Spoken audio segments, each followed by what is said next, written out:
Hello, j'espère que tu vas bien. Dans cette vidéo, je vais te parler de l'actualité décalée sur les dernières cyberattaques. Si c'est ta première fois ici, je travaille dans la sécurité informatique depuis quelques années et je partage des astuces dans ce domaine. Allez, c'est parti. L'application de messagerie populaire Telegram a accepté de divulguer aux autorités les données personnelles des utilisateurs qui enfreignent les règles du site.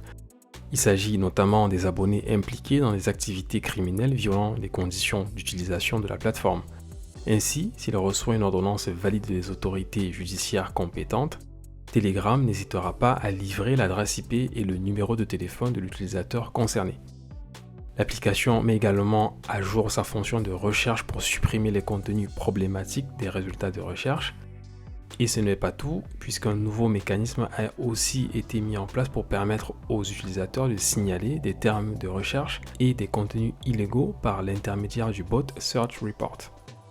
Ces changements sont survenus après l'arrestation du PDG de Telegram, Pavel Durov, en France. Ce dernier a été accusé de ne pas avoir considéré les divers délits commis en toute impunité sur la plateforme. Une fois libéré sous caution, il a décidé de prendre les mesures nécessaires pour sécuriser son site.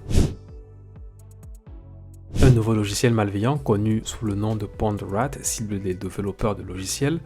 Selon l'unité 42 de Palo Alto Networks, il s'agit d'une version allégée de PondRat qui est une porte dérobée macOS appartenant à Lazarus Group et utilisée dans des attaques liées à la compromission de la chaîne d'approvisionnement 3CX.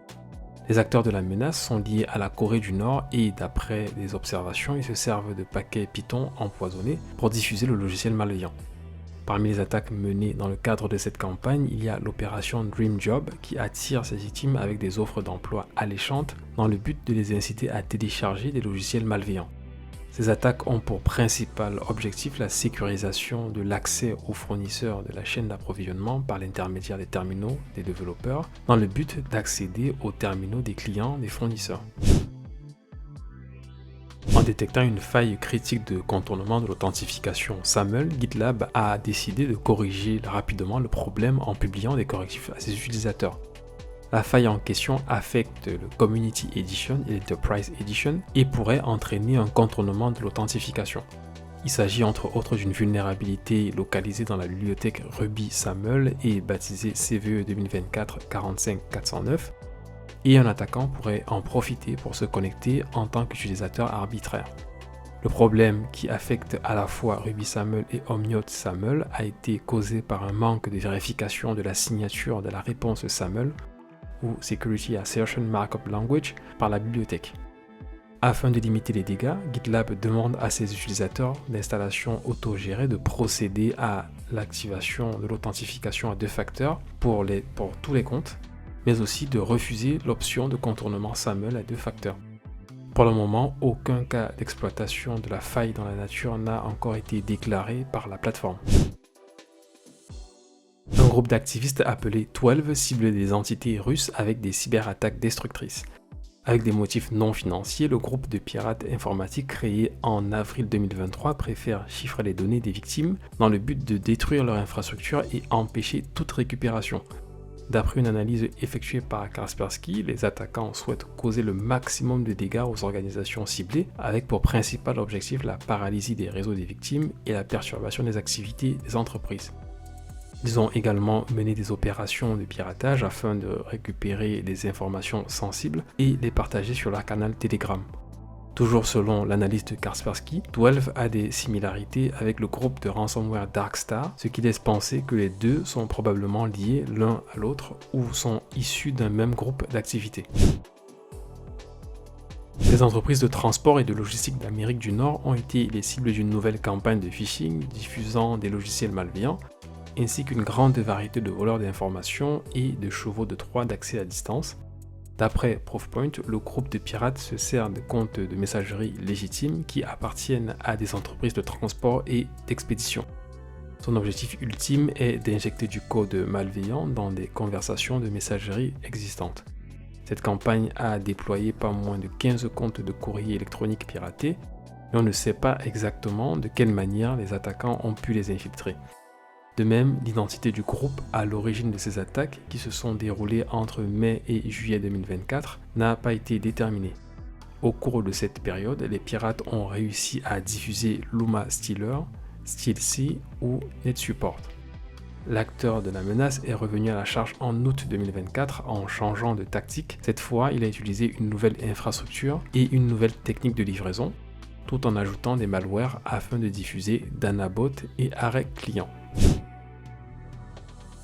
En analysant une campagne de courriel ciblant les utilisateurs français, des chercheurs ont fait la découverte d'un code malveillant qui aurait été conçu avec la technologie d'intelligence artificielle générative.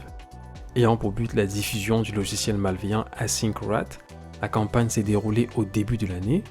Selon la société de cybersécurité Proofpoint, un script PowerShell malveillant créé à l'aide d'un système d'IA a été utilisé par les pirates lors de cette attaque.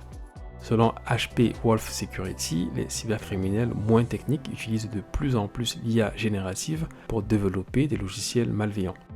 Ce fut le cas notamment d'une campagne de phishing menée au début du mois de juin qui s'est servi du HTML smuggling pour diffuser une archive zip protégée par un mot de passe et contenant un code VBScript et JavaScript.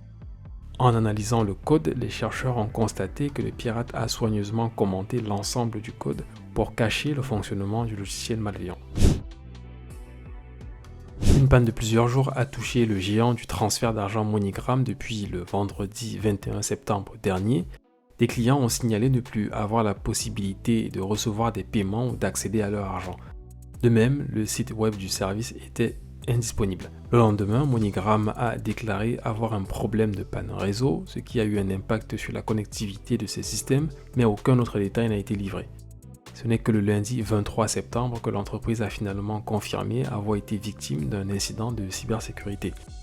Ainsi, afin de rassurer ses clients et ses partenaires, elle a affirmé qu'elle travaillait avec des experts externes et des forces de l'ordre pour résoudre la situation.